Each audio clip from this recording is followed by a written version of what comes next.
నిన్న ఆంధ్రప్రదేశ్ ముఖ్యమంత్రి జగన్మోహన్ రెడ్డి తెలంగాణ మాజీ ముఖ్యమంత్రి కేసీఆర్ గారిని కలిసి పరామర్శించిన నేపథ్యంలో వారిద్దరి భేటీలో ఎటువంటి అంశాలు చర్చకొచ్చే అవకాశం ఉంది అనే అంశానికి సంబంధించి మనతో మాట్లాడేందుకు ప్రముఖ రాజకీయ విశ్లేషకులు శ్రీనివాసరావు గారు మనతో ఉన్నారు. ఆయనతో మాట్లాడదాం. సార్ నమస్తే. సార్ నమస్కారం అండి. సార్, నిన్న జగన్మోహన్ రెడ్డి కేసీఆర్ గారు భేటీ అయ్యారు. వారి భేటీపై మీ స్పందన ఏంటి? ఎటువంటి అంశాలు చర్చకొచ్చే అవకాశం ఉంది? ఎటువంటి వ్యూహాలను రచించి ఉండొచ్చు రాబోయే ఎన్నికల కోసం అంటే ఏం చెప్తారు? కృష్ణ గారు, మరి కేసీఆర్ గారు ఇటీవల ఆయన అధికారం కోల్పోయారు.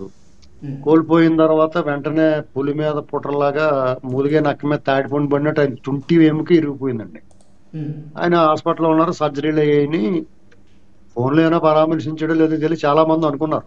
అప్పుడు రాష్ట్ర ముఖ్యమంత్రి రేవంత్ రెడ్డి గారు పరామర్శించాడు, కాంగ్రెస్ నాయకులు మంత్రులు చాలా మంది సినిమా ప్రముఖులు పరామర్శించారు, చంద్రబాబు నాయుడు గారు పరామర్శించి మాట్లాడి వచ్చారు.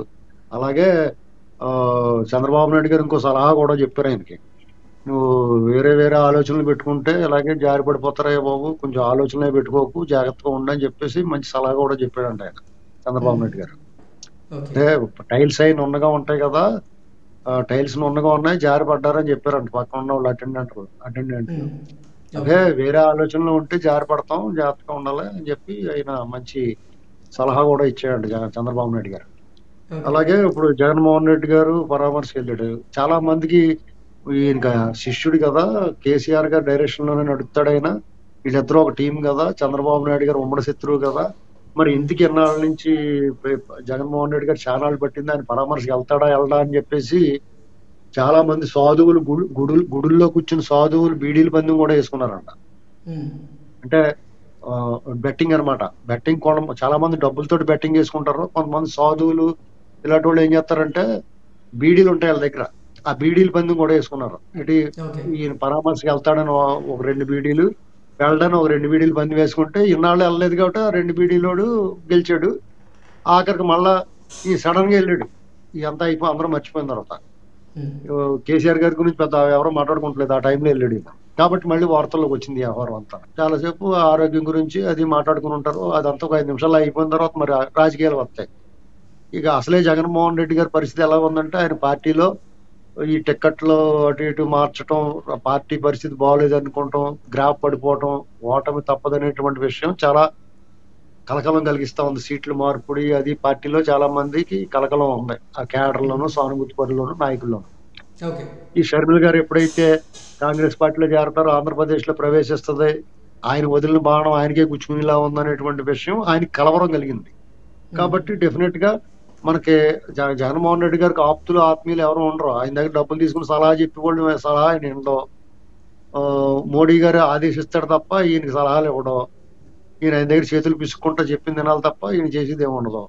కాబట్టి కేసీఆర్ గారు ఉన్నాడు, ఆయన ఓడిపోయి ఇంట్లో పడుకున్నా కానీ సరే ఆయన ఏం చెప్తాడో చూద్దాం, ఎలా మూవ్ అవ్వాలో ఏంటి పరిస్థితి అని అడుగుతానికి వెళ్ళి ఉంటాడు సలహా. ఎందుకంటే గత ఎన్నికల్లో ఆయనకి అందరూ కలిసి వచ్చారు, అందరూ చెప్పినట్టు అన్నాడు, అందంగా ఆయన గెలిచాడు. ఇప్పుడు పరిస్థితులన్నీ ఎదురు తిరుగుతున్నాయి, ఆ వాతావరణం కొంచెం ఎదురుగాలి వేస్తుంది. కేసీఆర్ గారు కూడా కొండంత అనడానుకున్న కేసీఆర్ గారు కూడా ఓడిపోయాడు, ఇది ఊహించని పరిణామం. ఇలాంటి పరిస్థితుల్లో ఏం చేద్దాం అని చెప్పేసి అడుగుతానికి వెళ్ళి ఉంటాడు. ఆయన కూడా ఏమి లేదురా బాయ్, మనం చేసేది ఏమి లేదు, నా పని అయిపోయింది, నువ్వెంత నేను ఇంత నా మీద అంత వ్యతిరేకత లేదు, నా పరిపాలనలో సామాన్యుడికి ఇబ్బంది లేదు, అయినా సరే నన్ను ఓడించి ఇంట్లో కూర్చోబెట్టారు, మరి నీకు తప్పదు బంధునాశనం, నీకు తప్పదు పరాభవం అని చెప్పుకుంటాడు ఆయన. అయితే ఆ పరాభవం తాలూకు తీవ్రతని, ఆ పరాజయం తాలూకు అవమానాన్ని కొంచెం తగ్గించుకోవడానికి అవకాశం ఉంటుంది, జాగ్రత్తగా చేసుకోని చెప్పుకుంటాడు. సరే మనందరి బాసు మోడీ గారు ఉన్నాడు కదా, ఇంకా ఆఖరికి ఆయన మీదే భారం వేద్దామని చెప్పుకుంటాడు.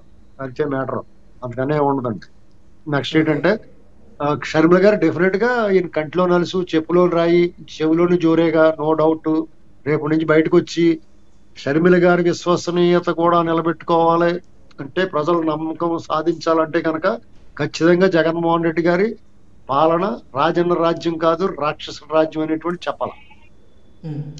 అలా చెప్తేనే ప్రజలు నమ్ముతారు. అలా చెప్పినప్పుడు ఆవిడ కూడా కొంతమంది ఈ రాజన్న రాజ్యమే కదా, నువ్వు జగనన్న వదిలిన బాణానివే కదా, నువ్వు ఇలా చేసేవాటి బాబు అంటే మరి ఆవిడ విమర్శలు చెయ్యాలా. మరి 2-3 ఏళ్ల నుంచి తెలంగాణలో తిరిగినప్పుడు ఎందుకు మాట్లాడలేదు, రకరకాల ప్రశ్నలు ఉత్పన్నం అవుతాయి. వీళ్ళందరూ కూడా దోషులుగా నిలబడాల్సిందే. ఏమైనా కానీ ప్రజలకు ఒకటి మాత్రం అర్థమవుతుంది, ఎవరు ఏ ప్రయత్నం చేసినా తెలుగుదేశం పార్టీయే ఈ రాష్ట్రానికి దిక్కు, చంద్రబాబు నాయుడు గారు ఇది ఈ రాష్ట్రానికి ఔషధం అనేటువంటి స్పష్టంగా చెప్తున్నారు వీళ్ళంతా కూడా. ఒకవేళ కాంగ్రెస్ పార్టీలోకి వెళ్ళింది బీజేపీ, కాంగ్రెస్, టీడీపీ, జనసేన ఇలా రకరకాల పొత్తులు ఎత్తులు ఇవన్నీ జరుగుతూ ఉంటాయి. టీడీపీ జనసేన పొత్తులో ఉన్నారు, బీజేపీ వాళ్ళు పొత్తులోకి రావాలి అని పవన్ కళ్యాణ్ గారు అంటున్నాడు. బీజేపీ వాళ్ళు కూడా టెక్కు పెట్టి చేస్తున్నారు, వాళ్ళే మమ్మల్ని పిలవాలి, వాళ్ళే మాట్లాడాలి, ఎందుకు మాట్లాడాలి, వాళ్ళకి ఏముందని మాట్లాడతారు. ఒకవేళ నిజంగా వాళ్ళు ఏం చేస్తున్నారంటే టీడీపీ మీద ప్రెజర్ చేస్తున్నారేమో అనుకున్నాను నేను. ఆ వాతావరణం కల్పించారు. మేము లేకపోతే మీకు ఎన్నికలు సక్రమంగా జరగవు, ఎన్నికల కమిషన్ మా చేతిలో ఉంది, సిస్టమ్ అంతా మా చేతిలో ఉంది అనేటువంటి భయాన్ని కల్పించారు. ఒకవేళ సరే ఏదోటి అవుద్ది, అయితే ఆత్కూరు లేదా ఘనాత్కూరు అనుకుని వెళ్దామంటేనేమో ఒకవేళ తేడా జరిగితే మళ్ళీ జగన్మోహన్ రెడ్డి వచ్చేస్తాడేమో. ఇలాంటి పరిస్థితులు ప్రజలకి ఆందోళన ఉంది, పార్టీలకి ఆందోళన ఉంది. కానీ ధైర్యంగా పోరాడాలి. ఒకవేళ నిజంగా బీజేపీ టీడీపీతో పొత్తు పెట్టుకుంటే అది కాంగ్రెస్ కి లాభిస్తుంది. బీజేపీ పోటీ చేసిన స్థానాల్లో కాంగ్రెస్ అభ్యర్థులు గట్టివాళ్ళు పెడితే కనుక గ్యారంటీ గెలుస్తారు వాళ్ళు. అది షర్మిల గారికి అనుకోకుండా ఆవిడ రావటం వల్లే కాంగ్రెస్ గెలిచిందని చెప్పేసుకోవచ్చు. ఆవిడకి ఆ బెనిఫిట్ కలుగుతుంది. ఇలాంటివన్నీ ఆలోచించుకుంటారు. తెలుగుదేశం కానీ బీజేపీ కానీ ఆలోచించకుండా ఏమి ఉండవు. పార్టీ ఘోర పరాజయం చెందిన టీడీపీని బాగా దగ్గరుండి బతికిచ్చాడు జగన్మోహన్ రెడ్డి గారు. చంద్రబాబు నాయుడు గారిని అరెస్ట్ చేసి ఇక తిరుగులేని విధంగా శక్తిగా మార్చాడు. అలాగే మోడీ గారు కూడా పొత్తులు పెట్టుకోకుండా ఉంటే పొత్తులు పెట్టుకుంటే మళ్ళీ కాంగ్రెస్ బతికించినట్టే.